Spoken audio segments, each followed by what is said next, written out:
بسم اللہ الرحمن الرحیم الحمد للہ رب العالمین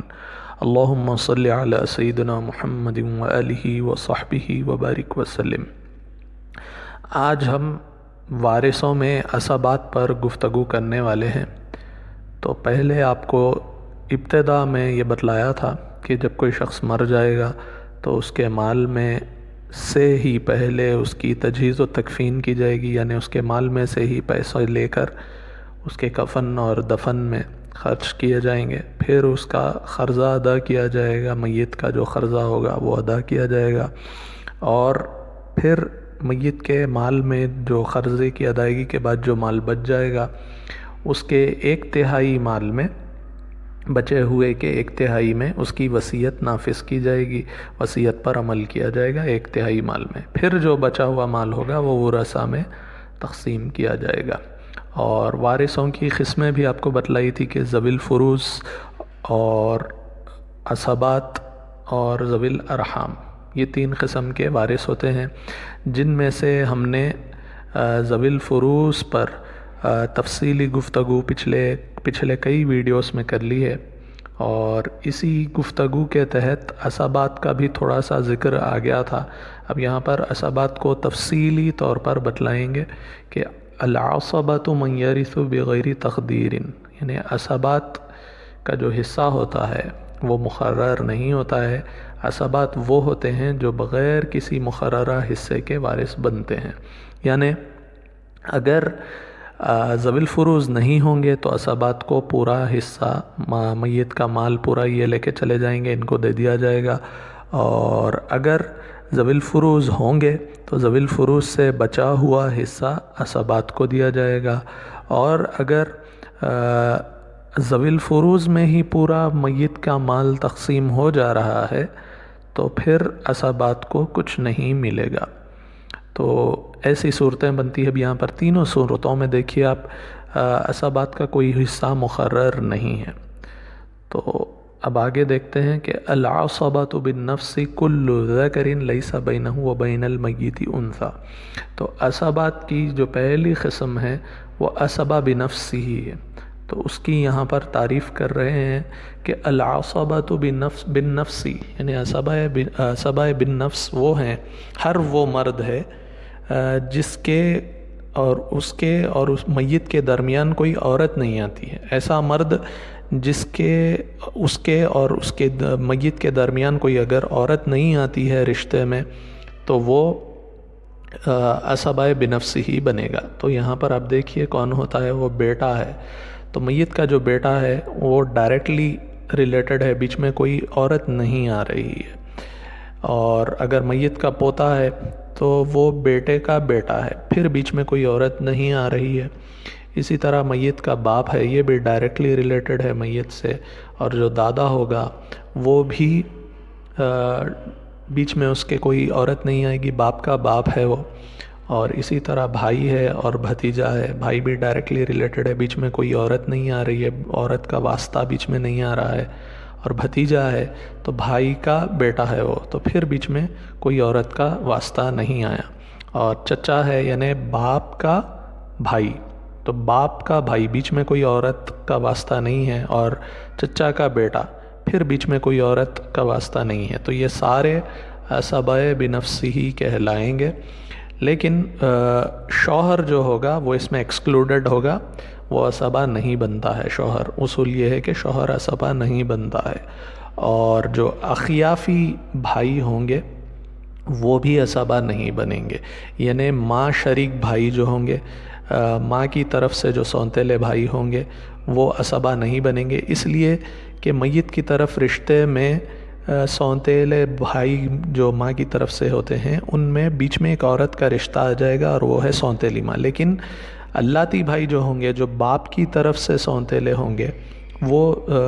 عصبہ ضرور بنیں گے۔ اب ان میں ترتیب ہے عصبہ بنفس ہی میں، وہ ترتیب دیکھ لیجئے کہ اگر بیٹا ہوگا تو پوتا عصبہ نہیں بنے گا، فرسٹ گریڈ، یہ پہلے درجے کے ہیں یہ سارے، اور اس میں بھی ترتیب یہ ہے کہ اگر بیٹا ہوگا تو پوتا عصبہ نہیں بنے گا، اور بیٹا نہیں ہوگا تو پوتا عصبہ بنے گا، اور بیٹا اور پوتا نہیں ہوں گے تو پھر پرپوتا اسبا بنے گا، اور یہ تینوں نہیں ہوں گے تو پھر سکڑ پوتا اسبا بنے گا، اور اگر یہ چاروں نہیں ہوں گے تو پھر ان کے نیچے درجے کا لکڑ پوتا اسبا بنے گا۔ اور پھر اگر بیٹا بھی نہیں ہے، پوتا بھی نہیں ہے، کوئی بھی نیچے تک اور کوئی نہیں ہے، تو پھر دوسرے درجے میں باپ اور دادا اسبا بنیں گے، یعنی باپ پہلے اسبا بنے گا، اور اگر باپ نہیں ہوگا تو دادا اسبا بنے گا، اور اگر دادا بھی نہیں ہے تو پردادا اسبا بنے گا، اور پردادا بھی نہیں ہے تو سکڑ دادا اسبا بنے گا۔ تو اگر یہ اوپر کے چاروں بھی نہیں ہیں، باپ بھی نہیں ہے، دادا بھی نہیں ہے، پردادا بھی نہیں ہے، سکڑ دادا بھی نہیں ہے، تو پھر لکڑ دادا اسبا بنے گا۔ یعنی گریڈ وائز ہم چلتے چلے جائیں گے، اوپر کے نہیں ہوں گے تو نیچے والے درجے کے بنیں گے اسبا، ورنہ نہیں بنیں گے۔ پھر اب یہ باپ بھی نہیں ہے، بیٹا پہلے تو بیٹا اور پوتا نہیں ہے تو باپ اور دادا اسبا بنیں گے، باپ یا پھر دادا۔ پھر اگر باپ بیٹا بھی نہیں ہے، باپ بھی نہیں ہے، دادا بھی نہیں ہے، پوتا، یہ سارے فرسٹ اور سیکنڈ گریڈ کے نہیں ہیں، تو پھر تھرڈ گریڈ میں ہم آئیں گے۔ تھرڈ گریڈ میں پہلے حقیقی بھائی اسبا بنے گا، اگر حقیقی بھائی نہیں ہوگا تو پھر اللتی بھائی اسبا بنے گا۔ اگر حقیقی اور اللتی بھائی دونوں نہیں ہیں تو حقیقی بھائی کا بیٹا اسبا بنے گا، اور اگر حقیقی بھائی اللتی بھائی اور حقیقی بھائی کا بیٹا نہیں ہے تو اللتی بھائی کا بیٹا اسبا بنے گا۔ اب اللتی بھائی باپ شریک بھائی کو کہتے ہیں، یعنی ایسا سونتیلا بھائی جن کا باپ کامن ہے۔ پھر اس کے بعد اگر یہ اوپر کے چاروں نہیں ہیں، 1 2 3 4، یہ چار نہیں ہیں تو پھر حقیقی بھائی کا پوتا اسبا بنے گا۔ پھر یہ اوپر کے اگر 5 نہیں ہیں تو پھر اللتی بھائی کا پوتا اسبا بنے گا۔ یہ تھرڈ گریڈ میں ہے۔ اب اس کے بعد پھر فورتھ گریڈ، یہ تینوں میں سے بھی اگر کوئی بھی نہیں ہے، first grade, second grade, third grade میں سے کوئی بھی نہیں ہے، تو پھر چچا اور اس کا بیٹا اسبا بنے گا۔ پہلے حقیقی چچا اسبا بنے گا، اگر حقیقی چچا نہیں ہے تو اللتی چچا اسبا بنے گا، اور اگر اللتی چچا اور حقیقی چچا دونوں نہیں ہیں تو حقیقی چچا کا بیٹا اسبا بنے گا، اور حقیقی چچا، اللتی چچا اور حقیقی چچا کا بیٹا بھی نہیں ہے تو اللتی چچا کا بیٹا اسبا بنے گا۔ پھر اگر یہ چاروں نہیں ہیں تو حقیقی چچا کا پوتا اسبا بنے گا۔ یہ 5 نہیں ہیں تو اللتی بھائی کا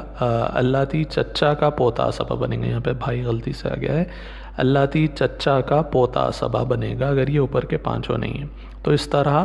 ہم پریفرنس دیتے جائیں گے۔ اور ایک اور بات بڑی اہم میں یہاں پر آپ کو بتلا دوں، اور وہ یہ کہ یہ جو اسبات کی سیکوینس ہم آپ کو بتلا رہے ہیں کہ پہلے بیٹا، پھر بیٹا نہ ہو تو پوتا، پھر پوتا نہ ہو تو پڑپوتا، پھر پڑپوتا نہ ہو تو سکڑ پوتا، پھر اگر پوتوں میں سے کوئی بھی نہیں ہے تو باپ، پھر ان میں سے بھی کوئی بھی نہیں ہے تو دادا، پھر پردادا، یہی سیکوینس فالو کرتے ہوئے پھر اگر کوئی عورت ہوگی جس کی شادی ہونے والی ہوگی تو اس کا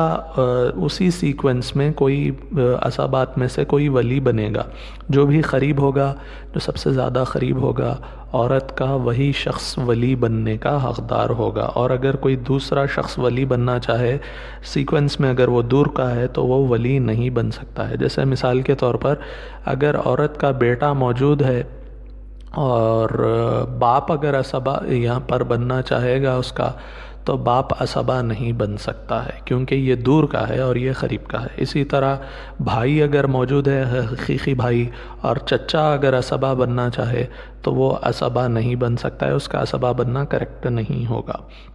وہ ولی نہیں بن سکتا ہے، ولی بھی نہیں بن سکتا ہے، اسبا بھی نہیں بن سکتا ہے۔ تو اب یہاں پر اسبا بنفسی کا ذکر ختم ہو گیا، اب آگے یہ بتلا رہے ہیں اربعۃ من الذکور یعصبون اخواتہم فیمنعون الفرد۔ اور یہ قاعدہ میں نے آپ کو بہنوں کے اور پوتیوں کے حصے میں بتلا دیا تھا کہ مردوں میں سے 4، اربعۃ من الذکور، مردوں میں سے 4 یعصبون اخواتہم، اپنی بہنوں کو اسبا بناتے ہیں، فیمنعون الفرد، تو وہ ان کا جو مقررہ حصہ ہوگا بہنوں کا وہ اس سے روک دیتے ہیں، ویقتسمون، اور ان کا حصہ تقسیم کرتے ہیں، ما ورثوا، جس کے وہ وارث بنتے ہیں، یعنی وہ خود بھی اسبا بنیں گے اور اپنی بہنوں کو بھی اسبا بنائیں گے، اور اس طرح اسبا بنائیں گے کہ للذکر مثل حظ الانثیین، کہ مرد کو 2 عورتوں کے برابر حصہ ملے گا اور وہ کون ہے؟ وہم الابن، بیٹا ہے وہ 4 کون ہے؟ مردوں میں سے 4 جو اپنی بہنوں کو اسبا بنا رہے ہیں۔ پہلے ہے بیٹا، پھر ہے وابنہ، پوتا اور یعنی بیٹے کا بیٹا، والاخ اور بھائی، والاخ من الابوین یعنی حقیقی بھائی، او من الاب واخو من الاب یعنی اللاتی بھائی۔ تو اب یہ دیکھ لیجئے آپ کون کون بنتے ہیں۔ دیکھیے بیٹا ہے تو بیٹا جو ہے اپنی بہن کو اسبا بنائے گا، یعنی جو میت کی بیٹی ہوگی وہ بھی اسبا بن جائے گی بیٹے کی وجہ سے۔ اور اگر پوتا ہوگا تو وہ اپنی بہن کو یعنی میت کی پوتی کو اسبا بنائے گا، اور اگر حقیقی بھائی ہوگا تو وہ اپنی بہن کو، حقیقی بہن کو اسبا بنائے گا، اور اللاتی بھائی ہوگا، حقیقی بھائی حقیقی بھائی حقیقی بہن کو اسبا بنائے گا، اللاتی بھائی اپنی بہن کو اسبا بنائے گا۔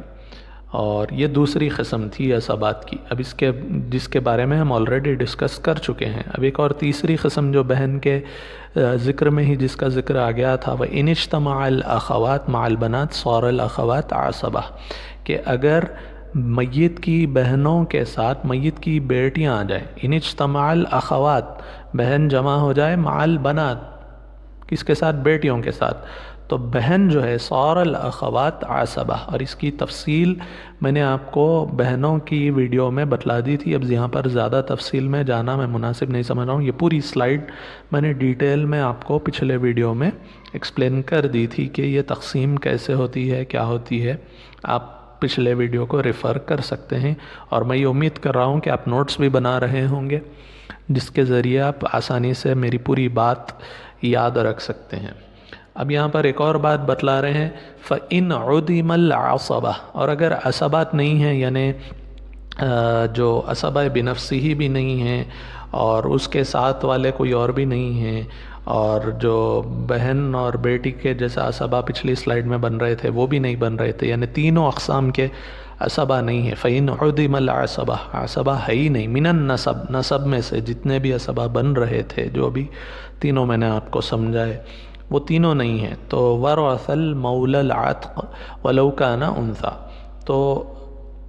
وہ شخص عصبہ بنے گا جو میت کو آزاد کرنے والا ہوگا، اگرچہ وہ عورت کیوں نہ ہو۔ یعنی مان لئیے میت جو ہے غلام تھا،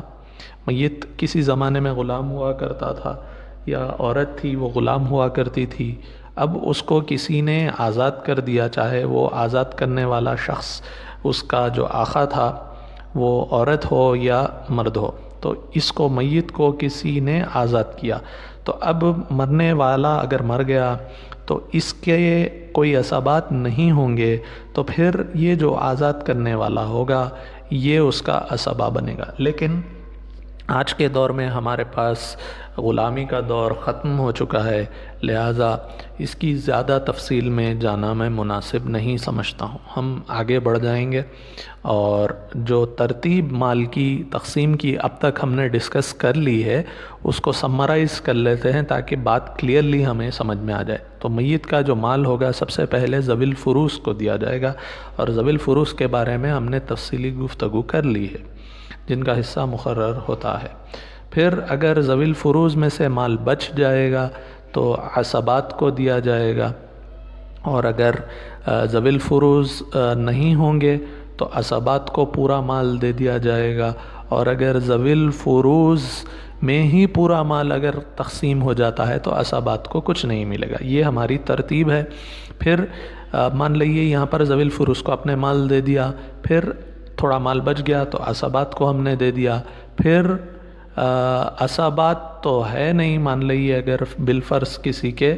عصبات نہیں ہیں تو یہ جو ذوی الفروض ہوں گے، نسبی ذوی الفروض پر ہی مال لوٹا دیا جائے گا، رد کا قانون لایا جائے گا۔ اب یہ رد کیا ہوتا ہے اس کے بارے میں ہم نیکسٹ ویڈیوز میں ڈسکس کریں گے۔ تو اگر عصبات نہیں ہیں کسی کے تو نسبی ذوی الفروض یعنی excluding husband and wife, husband اور وائف میاں بیوی کو چھوڑ کر جو ذوی الفروض ہوں گے انہی پر مال لوٹا دیا جائے گا۔ اور اگر کسی کے ذوی الفروض بھی نہیں ہیں، عصبات بھی نہیں ہیں، تو پھر مال ذوی الارحام کو دیا جائے گا۔ اب یہ ذوی الارحام کیا کیا ہوتے ہیں ان کے بارے میں ہم انشاءاللہ نیکسٹ ویڈیوز میں گفتگو کریں گے۔ تو یہ مال کی تقسیم کی ترتیب ہوتی ہے۔ انشاءاللہ نیکسٹ ویڈیوز میں گفتگو جاری رہے گی۔ السلام علیکم ورحمۃ اللہ وبرکاتہ۔